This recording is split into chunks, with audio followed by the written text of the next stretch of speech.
faire pour que les coupures d'eau soient déclarées illégales. Tel a été le grand combat de France Liberté ces 12 derniers mois.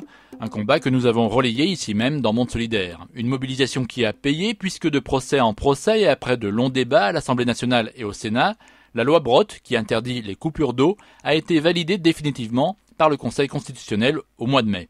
Mais cela n'a pas encore tout réglé. Bonjour Emmanuel Poilane. Bonjour. Directeur de France Liberté. Alors on pouvait donc croire naïvement qu'une fois la loi Brottes validée, les mauvaises pratiques allaient disparaître, mais on s'aperçoit au contraire que dans un état de droit, les multinationales semblent se complaire dans l'illégalité. Alors c'est pas valable pour toutes, il faut dire les choses aussi comme elles sont, c'est-à-dire que naïvement, nous on pensait que tout le monde allait respecter la loi avant qu'on en arrive à les porter devant les tribunaux, etc. Ça n'était pas le cas. Le fait qu'on ait porté les cas devant les tribunaux, ça a fait changer d'avis quand même assez rapidement les régies publiques. Donc là, c'est aussi intéressant en termes de démocratie parce qu'on voit que des entités de mise en œuvre du service public qui sont directement sous direction des élus changent d'avis plus vite parce que les élus sont sensibles à ces problématiques de respect de la loi. Donc du coup, au niveau des régies publiques, on a quasiment plus de soucis. Et au niveau des entreprises, on a une entreprise, Suez Environnement, qui a clairement appliqué la décision du Conseil constitutionnel.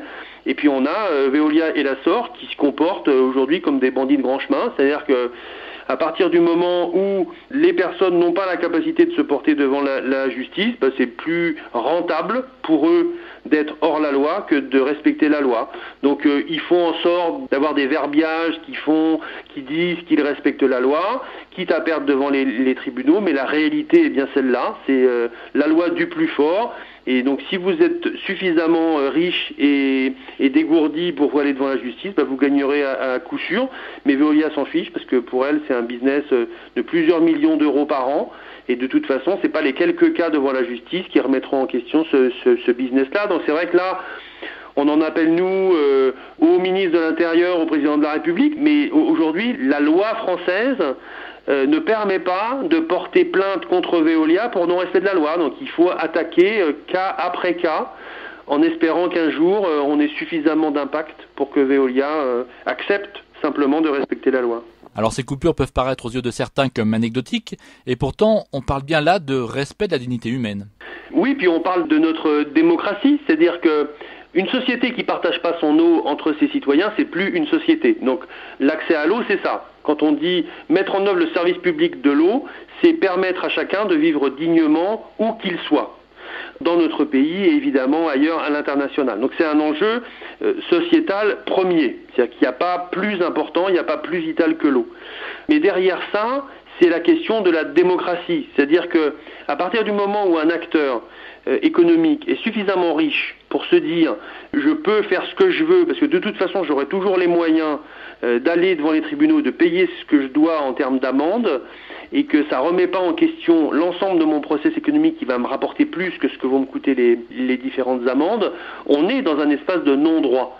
Et donc, moi, j'interroge quand même le président de la République et tous nos députés et sénateurs qui sont nos législateurs, de savoir si aujourd'hui la loi française est réellement en adéquation avec les pratiques de ces multinationales. Et malheureusement, ce qui est valable chez nous et ce qu'on met en exergue sur les coupures d'eau, c'est évidemment encore plus valable à l'international. On a reçu récemment des représentants du peuple Munduruku du Brésil qui sont victimes de la construction d'un barrage hydroélectrique qui ne respecte absolument pas les lois brésiliennes. Et dans l'affaire, il y a EDF qu'on a rencontré et qui nous dit mais non, oui, c'est des choses que l'on sait, mais bon, c'est comme ça, on n'y peut rien, voilà. Et donc cette idée même que les grandes entreprises aujourd'hui peuvent se permettre de ne pas respecter la loi parce qu'ils ont les moyens financiers de le faire, ça, moi personnellement, alors déjà ça m'énerve au plus haut point, mais ça m'interroge franchement sur la réalité de notre démocratie.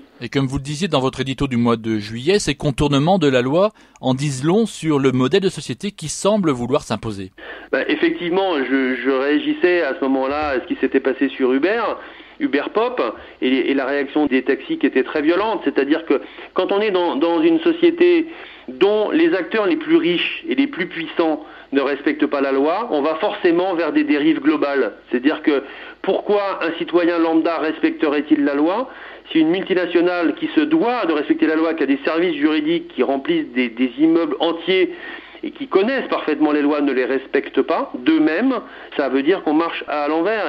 Et quelque part, moi, en tant qu'acteur politique, dans cette volonté qu'on a d'aider les plus démunis, d'essayer de construire une société qui s'appuie sur les biens communs, quand on est confronté à toujours plus de violence dans la société et qu'on voit que ces multinationales très puissantes, au lieu de créer de la mise en œuvre du service public serein, calme, qui permet à chacun de vivre dignement chez lui, au contraire, accentue ces dynamiques de violence par des pratiques qui sont hors la loi, quelque part, il ne faut pas s'étonner derrière qu'on se retrouve avec des votes nationalistes en masse. Et donc c'est vrai que, notamment le travail que l'on fait nous actuellement pour aider les plus démunis à faire en sorte de s'en sortir, quelque part on contribue aussi à faire que ces personnes-là, demain, reprennent confiance dans le système puisqu'ils auront été aidés, puisque la justice aura tranché en leur faveur, et donc ils peuvent être amenés à de nouveau voter sur des dynamiques positives et non pas sur tous pourris, quoi.